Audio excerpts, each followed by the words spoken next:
Welcome to SRD high school classes. आज आम षष्ठ श्रेणी विज्ञान बहिर नवम अध्याय जोटा कि उद्भिदर विभिन्न अंशर गठन और कार्य तार अभ्यास कार्य करिबा। तेबे चलो स्टार्ट करिबा। एक नंबर रे कौन देला धान और कदली पत्र व्यतीत अन्य जो पत्र रे समांतराल शिरा विन्यास समांतराल माने समांतराल भाव में शिरा विन्यास रही सेथिरो दुईटीर चित्र अंकन कर। धान आउ कदली आम जानते समांतराल शिरा किंतु ताको छाड़ी आउ दीटा कौन ना गोटे है मक्का गछर पत्र आउ गोटे हूँ हलदी पत्र। ये देख मक्का गछर पत्र ये देख समांतराल शिरा विन्यास समांतराल सीधा सीधा शिरा विन्यास आम देखिले तापर देखिए यहाँ को जूम करके देखाई है यहाँ को देखा हलदी पत्र भी देख समांतराल शिरा। एबे जिबा नेक्स्ट को आ भी तुम एग्जांपल अलग एग्जांपल दे पारिबो। ए दीटा मु देइची चित्र सहित करची देख मक्का गछर पत्र एटा होची हलदी गछर पत्र। तापरे देखिबा नंबर 2 रे कोन देला मूलर गठन और कार्य गुड़िक चित्र सह वर्णना कर। आमे मूलर गठन और कार्य को चित्र सह वर्णना करिया। प्रथम मूलर गोटे चित्र अंकन करिबा। ए देख गोटे मूलर चित्र मु एठी अंकन करिछि हैला। एटा होची तार प्रधान मूल जोटा मोटा होगी जाए तलू को सेटा होची तार प्रधान मूल।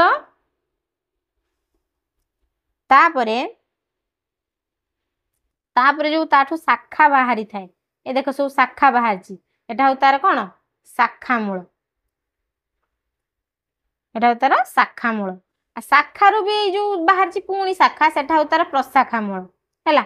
आ लास्ट को जो टिप थी अग्रटा सेटा कौन कह जाए तार मूल त्राण कह जाए। एबे हमें देखिबा मूलर गठन कौन। मूलर गठन होची उद्भिदर जेउ अंश भ्रूण मूलरू बाहरी माटी भितरे थाए ताकू प्रधान मूल कह जाए। भ्रूण मूलरू माने मूलरू पूरा बाहरी थाए आ माटी भितर को जाई थाए मोटा हेकी ताकू कह जाए कौन प्रधान मूल। तापरे प्रधान मूलरू शाखा मूल बाहर थाए और सेथिरु प्रशाखा मूल बाहर थाए। ए देखो एटा होची शाखा मूल आ ताठू जोटा बाहर थाए सेटा होची प्रशाखा मूल। तापरे कौन मूलर अग्रभाग अति क्षुद्र टोपी भली थिबा अंश को मूल त्राण कह जाए। देखो टोपी भली अंश क्षुद्र सेटा कह जाए कौन मूल त्राण हैला।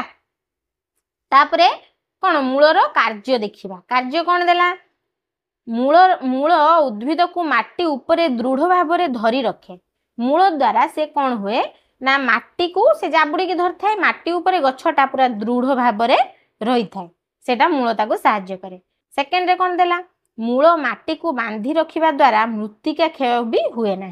मूल धर जोठी गछटा लागिची मूल कौन कला ता आखपाख माटी की पूरा जाबुड़ी धरला ता द्वारा मृत्तिका क्षय भी हुए ना। वर्षा हेले माटी धोई जाए ना हैला।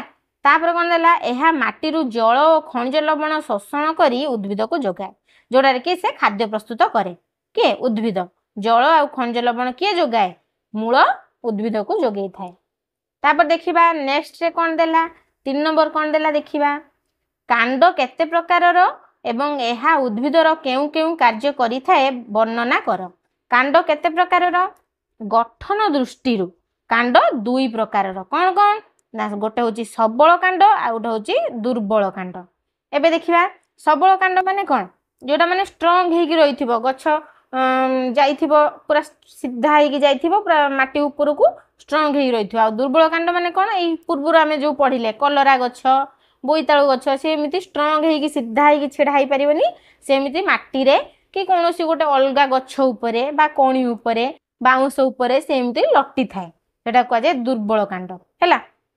एबे देखिबा कौन उद्भिदर केउ केउ कार्य करिथाय कांड। गोटे कौन देला कांड कौन करे पत्र फूल आ फल को धारण करी रखि थाए। आम जानते कांड उपरे कौन होता है पत्र थाए फूल थाए फल तांको सब धारण करी रखि थाए एवं सेगुड़ी को सूर्यालोक देबारे साहाय्य करे। कांडटा आमर कोठी थाए ऊपर को थाए से ता सबु फूल पत्र आ फल को धारण करी रखि थाए ता उपरे सूर्यालोक पड़ी थाए हैला। तापर आइला कौन कांड मध्य देई जल खनिज लवण और खाद्य वस्तु उद्भिदर विभिन्न अंश को परिवाहित होता है।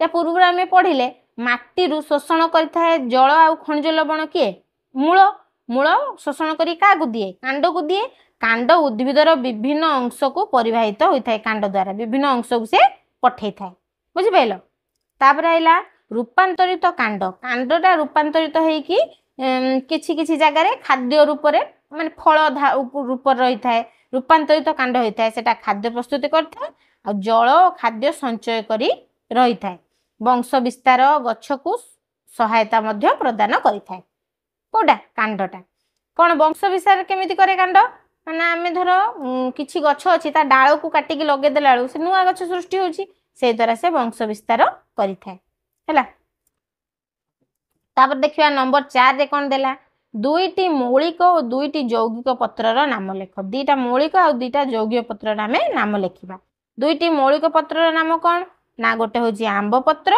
आ गोटे होची पणस पत्र हैला तापर दुईटी यौगिक पत्रर नाम कोन गोटे होची शिंब पत्र आ गोटे होची निंब पत्र तापर नंबर 5 रे कोन देला देखिबा जेउ गछर मूल गुच्छ मूल होई थाए गुच्छ मूल माने मूलटा गुच्छ होइकी रहिथिबो गोटे जगार जिमिति सब जाइकी मिसी गला भलिया देखा जाउथबो सेमिति गुच्छ मूल होई थाए तार शिरा विन्यास किपरि होइथाए ता शिराटा केमिति जाई थाए गछर माने केमिति से गुच्छटा हेई थाए हेबार संभावना थाए ताको हमें देखिबा माने शिरा विन्यास माने ता पत्रटार केमिति गठन हेई थाए देखिबा गोटिए घास गछ ता नेटर हमें कोन जाले घास गछटा होचे गोटे गुच्छ मूल तार गुच्छ मूल गोटिए घास गछ किंबा धान गछरे भी गुच्छ मूल माटीरू आमे उपाड़िबा एहार पत्र को लक्ष्य कले माने एटा होची गुच्छ मूल ता पत्र को देखि आमे केमिति लक्ष्य कले देखा जिवो जे पत्रर वृंत अग्ररू गोड़िए शिरा बाहरीची समांतर भाबे सीधा सीधा जोटा आमे फास्ट रू देखिले 1 नंबर रे आगो को लंबी जाईची सीधा सीधा हेकी तेणु आमे ताको कोन कहबा समांतराल शिरा विन्यास तार के की शिरा विन्यास हेची धान गछ बा घास गछ जोटा की कोन गुच्छ मूल तार समांतराल शिरा विन्यास हेची तो पिला माने एहा थिला कोन चैप्टर 9 रो अभ्यास कार्य नेक्स्ट क्लास रे हमें चैप्टर 10 पढ़िबा सेते पर्यंत तमे माने मन देई पाठ पढुथबो मु जेति की एग्जांपल देली बा जेति की बुझेली ता व्यतीत तमे माने कोन जानिच कोन सब कलेक्ट करि पारछ से सब तम संग मानन सहित डिस्कशन करिवो आ जोटा न बुझि पारलो कमेंट बॉक्स माध्यम रे जणैबो रहिली जय जगन्नाथ।